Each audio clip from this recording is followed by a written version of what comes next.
In front of me is OPPO Reno11 F, and today I would like to show you how you can change apps permissions. Begin by opening Settings and scrolling down to access Security and Privacy.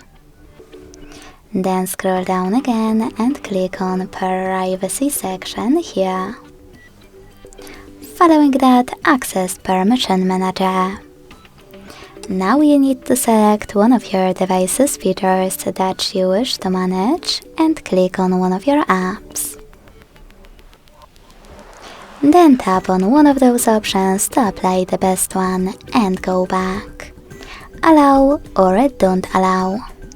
I will go with allow, so when I tap and go back, as you can see, my default internet browser just gained access to this device's calendar. You can also just tap on one of your apps and instead of selecting anything, click on See All Permissions at the bottom. Then manage all of those, only for chosen app, the same way. Thanks so much for watching. If you enjoyed this video, leave a like, comment and subscribe. Bye!